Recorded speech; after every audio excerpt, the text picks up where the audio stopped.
হ্যাঁ। ক্ষমতায় আসার পরে বামপন্থী সরকার সাধারণ মানুষের জন্য কাজকর্ম খারাপ করেনি, অনেক ভালো কাজই করেছে। আর আমরা ছোটবেলায় যেটা দেখেছিলাম যে আমাদের পাড়াতে কোনো স্কুল কলেজ ছিল না। হ্যাঁ, আমার যা পিসির ছেলেরা, আমার বাড়ির ভাই বোন বা দাদা দিদিরা দেখেছি অনেক 14 কিলোমিটার 15 কিলোমিটার রাস্তা হাঁটা চলা করে হেঁটে মানে স্কুলে পড়াশোনা করতে যেত।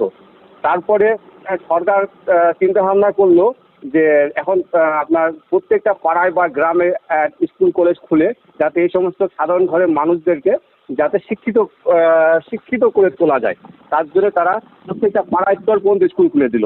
এবং শুধু স্কুল কলেজ খুলে তারা শান্ত হয়নি, যাতে এই যে ছেলেগুলো স্কুল কলেজে পড়াশোনা করবে এবং পড়াশোনা করে তারা ভবিষ্যতে কি করবে তার জন্যে সরকার এসএসসি পিএসসি বোর্ড চালু করলো, যাতে এখানে গ্রামগঞ্জে মানে মেধাবী ছাত্রছাত্রীরা যাতে চাকরি পায়। এবং আমরা সেই সময় দেখেছি যে সে 1992 বা 93 সালে যে এসএসসি বা পিএসসি যখন চালু হলো, তার মাধ্যমে বেশ ভালো ভালো শিক্ষকরা আজকে স্কুলে মানে চাকরি পেয়েছে এবং ছাত্রদেরকে একটা ভালো জায়গায় নিজের জন্য তারা নিরঙ্কুশ পরিশ্রম করে চলেছে।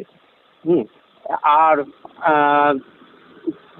গ্রামগঞ্জে অনেক কাঁচা রাস্তা যেগুলো ছিল সেগুলো পাকা করে দিয়েছে। আর হচ্ছে আপনার 34 বছরের মধ্যে অনেক প্রচুর কলকারখানা তৈরি করেছে। আপনার হচ্ছে বিভিন্ন তাপবিদ্যুৎ কেন্দ্র থেকে আরম্ভ করে হলদিয়া পেট্রোল ক্যাম্প, তারপর হচ্ছে সেক্টর 5, নিউ টাউনশিপ, এরকম ভালো ভালো অনেক কাজ করেছে। প্রথম ইউপি সরকার গঠন হলো, সেই ইউপি সরকারকে সমর্থন করে সেই সরকারের কাছ থেকেও প্রচুর মানে কাজ আদায় করে নিয়েছে। 100 দিনের কাজ, আপনার ছেলেদের পোশাক যাতে স্কুলের ছাত্রছাত্রীরা পোশাক পরে যাতে পারে তার কিছু কাজ করেছে, যাতে বন জঙ্গলে বসবাসকারী যে সমস্ত মানুষ আছে তারা জঙ্গলে অধিকার পায়, সে ধরনের সরকারি যে তথ্য জানার অধিকার আইন, এই ধরনের অনেকগুলো সরকার সেই সময় বামপন্থী সরকার ইউপি সরকারের চাপ দিয়ে সামাজিক অনেক কাজ করে নিয়েছে। তারপরে আপনার হচ্ছে যাতে যাদের ঘর বাড়ি নাই তারা যাতে আবাস যোজনার ঘর পায়, তাদের যাতে জায়গা কিনে তার ঘর তৈরি করে দেওয়া, এই ধরনের অনেক প্রকল্প এই সময় আমরা দেখেছি। যে আজকে আমরা এই জামানায় এই ধরনের কোনো কাজ আমরা দেখতে পাচ্ছি না, বরং এই কাজগুলোকে এখন এই সরকার কর্তৃক এই কাজগুলোকে বন্ধ রেখে মানে নিজেদের আধিপত্য প্রতিষ্ঠিত করতে যাচ্ছে, নিজেদের সেই স্বার্থ কায়েমি ব্যবস্থাটা ফিরিয়ে আনতে যাচ্ছে। 34 বছরের সরকার থাকাকালীন যেটা মেন যে জিনিসটা সরকার সেই সময় আমাদের জনগণ অনেক নিরক্ষর ছিল, তাদেরকে মানে উদ্দেশ্য ছিল যেন প্রত্যেকটা ছেলে মেয়ে যেন শিক্ষিত হয়ে নিজের যে অধিকারটা সেটা যেন জনসাধারণ প্রতিষ্ঠিত করতে পারে, সেই ধরনের দিকে সরকার একটা মনোযোগ ছিল। এবং যাদের জনগণের কাজ যাতে তারা সুষ্ঠুভাবে করতে পারে তার জন্য সেই সময় সরকার 30 পঞ্চায়েত ব্যবস্থা প্রচলন করলো। গ্রাম জেলা পরিষদ পঞ্চায়েত, যেটা অন্য কোনো রাজ্যে সেই সময় মনে হয় ছিল না, এটা আমাদের পশ্চিমবঙ্গে প্রথম সেই পঞ্চায়েত লেভেল চালু করলো, যাতে জনগণ তার নিজের অধিকার সেখানেই প্রতিষ্ঠিত করতে পারে। হ্যাঁ, এতগুলো কাজ যেসব কাজগুলো করে রেখেছে, আজকে আমরা যে 10 বছরের তৃণমূলে যে যেমন আমরা দেখলাম মানে সেই সমস্ত প্রত্যেকটা কাজে মানে তারা মানে বন্ধ করার একটা প্ল্যান পরিকল্পনা নিয়েছে এবং স্কুল কলেজগুলোকে যাতে বন্ধ করা যায় তার উপায় খুঁজতেছে, যাতে স্কুল কলেজগুলো বেসরকারি করা যায়। এই ধরনের মানে তারা একটা মানে কর্মকাণ্ড বর্তমানে চালিয়েছে। দিনের পর দিন স্কুলগুলোকে বন্ধ রাখতেছে, যাতে স্কুলে মিড ডে মিল যাতে ছাত্ররা যাতে না পায় তার একটা ব্যবস্থা করতেছে, চক্রান্ত করে সেটাকে বন্ধ করার চেষ্টা করছে। দুর্নীতি দেখেছি এই সরকারের আমলে। এমন দুর্নীতি তো এই সরকার তো মানে ছেড়ে গেছে, এমন কোনো জায়গা নাই যে এই সরকার আজকে যে এই জায়গাতে দুর্নীতি আজকে করেনি। পোশাক মিড ডে মিল তো মিড ডে মিল, পোশাক নিয়েও প্রচুর দুর্নীতি চলতেছে। আজকে যে বামফ্রন্ট সরকার প্রথম ইউপি সরকার যে পোশাক দেওয়ার যে নীতিটা চালু করেছিল, যাতে প্রত্যেকটা ছেলে টাকা পয়সা নিয়ে তার পোশাক যাতে নিজেরা কেনে, কিন্তু আজকে এই সরকার আসার পরে কি করছে কি সেই টাকাগুলোরা নিজেরাই আত্মসাৎ করছে।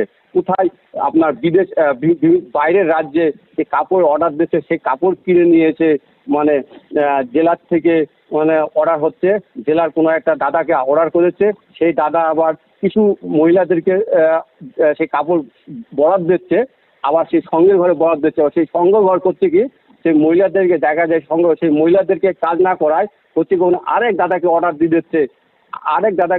দিচ্ছে, সে কাপড়গুলো ওই দাদা অন্য কাউকে দিয়ে সেখান থেকে কিছু কম দামে রেডিমেড মাল কিনে এনে সেসব ছাত্রছাত্রীদেরকে বিতরণ করছে। সেসব ছাত্রছাত্রী সেসব পোশাক পরিচ্ছদ ব্যবহারও করতে পারছে না, অযোগ্য হচ্ছে। এরকম জায়গায় মাঝে মধ্যে বিক্ষোভ দেখা যায়, অনেকে সরকারি কর্মকর্তাদের ভয়তে অনেক চুপসে থাকে। এই ধরনের কোনো জায়গা নেই যে এরা সরকার এই জায়গায় দুর্নীতি করেনি। হ্যাঁ, প্রচুর দুর্নীতি করেছে। আজকে ধরেন আমরা আমাদের যে ছেলে মেয়েকে যে পড়াশোনা শেখাবো বা কিছু পড়াবো, কিসের ভবিষ্যৎ? একটা ভবিষ্যৎ আগে ছিল একটা পড়াশোনা, একটা কম্পিটিশন ছিল, সাধারণ ছেলে মেয়েদের মধ্যে একটা কম্পিটিশন ছিল।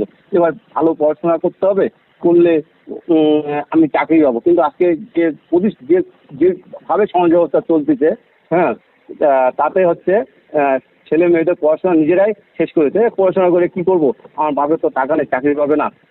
হ্যাঁ, আরো আছে যে আমার বাপের তো টাকা আছে, কি করবো, টাকা দিলে তো চাকরি পেয়ে যাবো। এটা তো গেল রাজ্য সরকার। কেন্দ্রীয় সরকার তো আসে কি করলো, যে নিট পরীক্ষাটা কি বললো, আগে যে ডাক্তারি পরীক্ষা করতে গেলে জয়েন্ট এন্ট্রান্স পরীক্ষা দিতে হতো।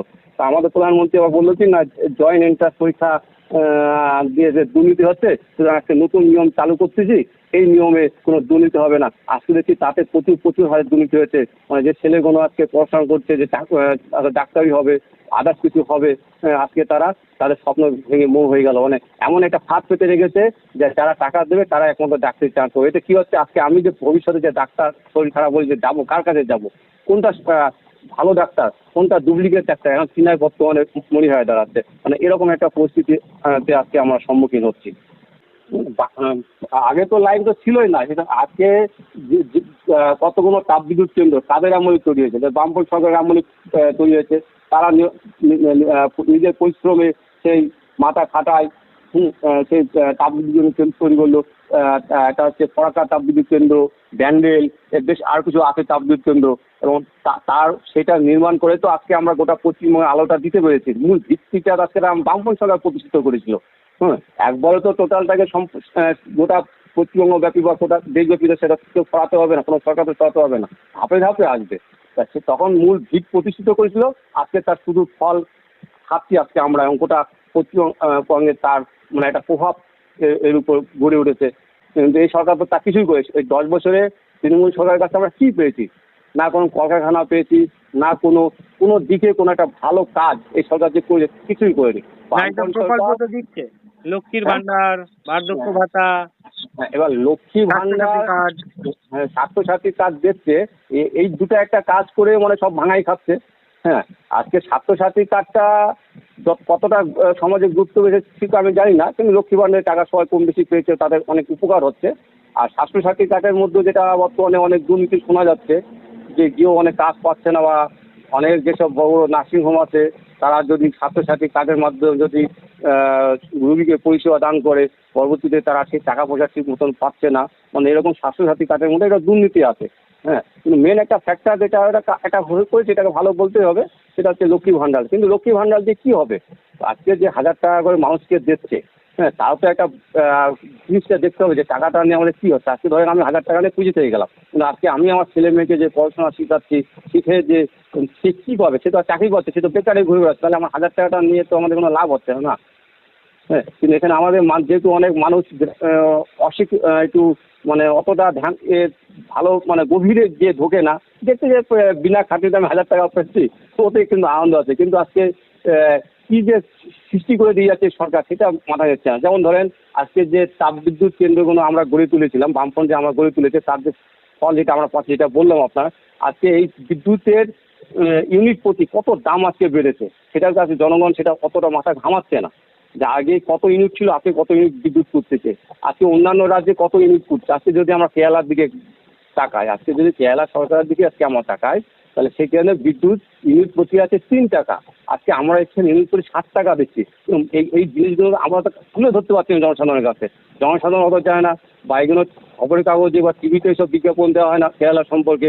আজকে কেরালাতে এত সস্তা বিদ্যুৎ দিচ্ছে কিসের জন্যে? এগুলো তো মানুষ চিন্তা, ওখানে লক্ষ্মী ভান্ডার আমরা দিই না, কিন্তু একদিকে তো আমরা অনেক ভালো কাজ করেছি সেখানে। গোটা ভারতবর্ষের ভিতরে কেরালা আজকে একটা আদর্শবান রাজ্য, যা বিজেপি শাসিত কোনো রাজ্য ওই ধরনের কাজ করে উঠতে পারেনি। আজকে কেরালাতে শ্রমিকদের বেতন সব থেকে বেশি, 1000 টাকার উপরে, 1200 টাকা এরকম শ্রমিকদের বেতন দেওয়া হচ্ছে। আজকে সেখানে ভিন্ন রাজ্য থেকে যদি কেরালাতে যদি কোনো শ্রমিক কাজ করতে যায়, তবে তাকে আপনার যদি মারা যায় তাহলে সরকার থেকে 2 লক্ষ টাকা বলে তার ক্ষতিপূরণ দেওয়া হচ্ছে। এবার ওই যে কোম্পানিতে কাজ করবে সেই কোম্পানির লোকও তাকে ক্ষতিপূরণ দেবে, যা ভারতবর্ষে অন্য কোনো রাজ্য সরকার এই দায়বদ্ধতা এখনো পর্যন্ত নেয়নি। হ্যাঁ, তাহলে এই যে জিনিসগুলো আছে, এই জিনিসগুলো আমাকে জনসাধারণের সামনে তুলে ধরতে হবে। অনেক মানুষ এবার মাথা ঘামায় না, যখন আমি মানুষের সাথে আলোচনা করি তখন বলে হ্যাঁ ঠিকই আছে, কিন্তু সেইখানে যে সরকার যে ভালো কাজ করছে, অনেকে যারা বিজেপি পন্থী আছে বা তৃণমূল সেটা মানে নিতে চায়, তারা অন্য একটা যুক্তি খাড়া করে যে সেখানকার মানুষ শিক্ষিত, তাই তার সেখানে অত উন্নত। তো শিক্ষিত হলোটা কি জন্যে?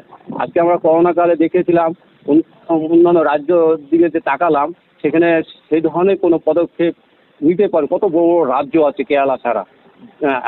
কেরালা একটা ছোট রাজ্য হয়ে সেখানকার সরকার প্রায় 20,000 কোটি টাকা না প্রায় 20,000 কোটি টাকার মতন স্বাস্থ্য ক্ষেত্রে বরাদ্দ করেছে, যা অন্য কোনো রাজ্য সরকার সেটা করে উঠতে পারেনি।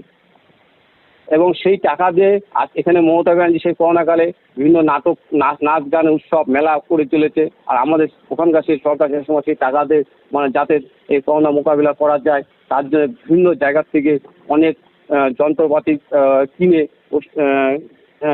সেই ব্যবস্থাকে একেবারে সঠিক ভিতের উপর দাঁড় করায় তুলে নিয়েছিল, যার জন্যে সেখানে করোনার কালে তাড়াতাড়ি আমরা সে পদক্ষেপ নিতে পেরেছিলাম, যেটা আমরা অন্যান্য রাজ্যের সেই জিনিসগুলো আমরা দেখতে পারিনি। কিন্তু এই জিনিসগুলো মানুষের সামনে তুলে ধরা হয় না, তুলে ধরছি। আর বেশি কিছু বলবো না। এটা হচ্ছে যেটা রাজ্য কর্মচারীর ব্যাপার, যেটা আপনাকে বলছিলাম। হ্যাঁ, একটা জিনিস দেখবেন, কেন্দ্রীয় কর্মচারী আমরা যেটা বামফ্রন্ট সরকার যেটা বেশি গড়া চিল্লাচ্ছে আজকে, যে কেন্দ্রীয় হারে সরকারি কর্মচারীদের বেতন দিতে হবে।